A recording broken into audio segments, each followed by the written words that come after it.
ಕಾಂಗ್ರೆಸ್ ಪಕ್ಷಕ್ಕೆ, ಶಿವಾನಂದ ಪಾಟೀಲ್ ಅವರಿಗೆ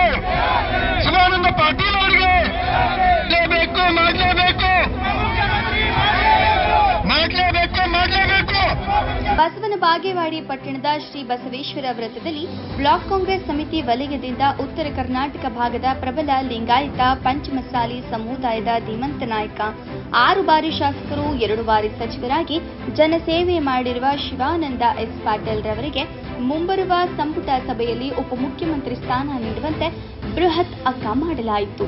ವರದಿ ಗಂಗಾಧರ ಆರೀರ, ಬಸವನ ಬಾಗೇವಾಡಿ. ಅವರನ್ನು ಉಪಮುಖ್ಯಮಂತ್ರಿ ಮಾಡಿದರೆ ಇಡೀ ಕರ್ನಾಟಕ ರಾಜ್ಯದಲ್ಲಿರುವಂತಹ ಅನೇಕ ಹಳ್ಳಿಗಳು, ಅನೇಕ ನೀರಾವರಿ ಯೋಜನೆಗಳು ಅಭಿವೃದ್ಧಿಯನ್ನು ಕಾಣುತ್ತವೆ ಎಂಬುದು ನಮ್ಮೆಲ್ಲರ ಸಂಕಲ್ಪವಾಗಿದೆ. ಸನ್ಮಾನ್ಯ ಶ್ರೀ ಶಿವಾನಂದ ಪಾಟೀಲ್ ಸಾಹೇಬರು ಸಚಿವರಾದ ನಂತರ ಬಾಗಲಕೋಟೆ ಜಿಲ್ಲೆಯ ಉಸ್ತುವಾರಿ ಸಚಿವರಾದಂತಹ ಸಂದರ್ಭದಲ್ಲಿ ಬಾಗಲಕೋಟೆ ಜಿಲ್ಲೆಯಲ್ಲಿ ಕೂಡ ಕಾಂಗ್ರೆಸ್ ಪಕ್ಷವನ್ನ ತಳಮಟ್ಟದಿಂದ ಕಟ್ಟಿದಂತ ಧೀಮಂತ ನಾಯಕ ಅವರು ನಮ್ಮ ಶಿವಾನಂದ ಪಾಟೀಲ್ ಸಾಹೇಬರು.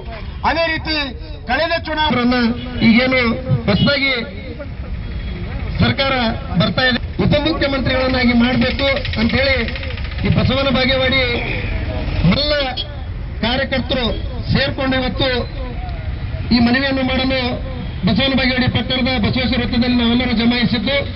ಮೊದಲನೇದಾಗಿ ಕರ್ನಾಟಕ ರಾಜ್ಯ ಸಹಕಾರ ಮಹಾಮಂಡಳದ ನಿರ್ದೇಶಕರು, ಪಿಎಲ್ಡಿ ಬ್ಯಾಂಕ್ನ ಅಧ್ಯಕ್ಷರು, ಗೌರವಾನ್ವಿತರಾಗಿರುವಂತಹ ಐಸಿ ಪಟ್ಟಣ ಶೆಟ್ಟಿ ಅವರನ್ನ ಸಭೆಗೆ ಬಂದಿದ್ದಾರೆ. ಅವರನ್ನು ಬ್ಲಾಕ್ ಕಾಂಗ್ರೆಸ್ ಪಕ್ಷದ ಘಟಕದ ವತಿಯಿಂದ ಹಾರ್ದಿಕವಾಗಿ ಸ್ವಾಗತವನ್ನು ಬಯಸುತ್ತೇವೆ. ಅವರು ಮಾಡದ ಕೆಲಸ ಇಲ್ಲ, ಆಡು ಮುಟ್ಟದ ಸೊಪ್ಪು ಇಲ್ಲ, ಶಿವಾನಂದ ಪಾಟೀಲ್ ಸಾಹೇಬರು ಮಾಡದ ಕೆಲಸ ಇಲ್ಲ ಅಂತಕ್ಕಂಥ ಮಾತನ್ನು ಈ ಸಂದರ್ಭದಲ್ಲಿ ನಾವು ನೆನೆಸ್ಕೋಬೇಕಾಗ್ತದೆ. ಯಾಕಪ್ಪ ಅಂತಂದ್ರೆ ಪ್ರತಿಯೊಂದು ಹಳ್ಳಿಯಲ್ಲೂ ಸಹಿತ ಶಿವಾನಂದ ಪಾಟೀಲ್ ಇವತ್ತಿನ ದಿವಸ ಬಸವನ ಬಾಗೇವಾಡಿಯಲ್ಲಿ ಬಸವನ ಬಾಗೇವಾಡಿ ಮತಕ್ಷೇತ್ರದ ಎಲ್ಲ ಹಿರಿಯ ಕಾಂಗ್ರೆಸ್ ಮುಖಂಡರು ಹಾಗೂ ಎಲ್ಲ ಬೇರೆ ಬೇರೆ ಗ್ರಾಮಗಳಿಂದ ಆಗಮಿಸಿದಂತ ಎಲ್ಲ ಕಾಂಗ್ರೆಸ್ ಪಕ್ಷದ ಅಭಿಮಾನಿಗಳೇ ಹಾಗೂ ಪತ್ರಿಕಾ ಮಾಧ್ಯಮದವರೇ, ಇವತ್ತು ವಿಶೇಷವಾಗಿ ನಾವು ಸೇರಿದ ಉದ್ದೇಶ ಏನಪ್ಪಾ ಅಂದ್ರೆ ಸನ್ಮಾನ್ಯ ಶಿವಾನಂದ ಪಾಟೀಲ್ರು ಏನು ನಾಳೆ ಸಂಪುಟ 2018ರಲ್ಲಿ ಸಾಹೇಬರು ಮೆಡಿಕಲ್ ಆರೋಗ್ಯ ಮಂತ್ರಿ ಆಗಿದ್ರು. ಆ ಸಂದರ್ಭದಲ್ಲಿ ನಮ್ಮ ಜಿಲ್ಲೆಯಲ್ಲಿ ಇಷ್ಟೊಂದು ಸುಧಾರಣೆ ಆಗಿದೆ ಅಂತಂದ್ರೆ ಕನಸಿನಲ್ಲೂ ಹೇಳಕ್ಕಾಗಲ್ಲ.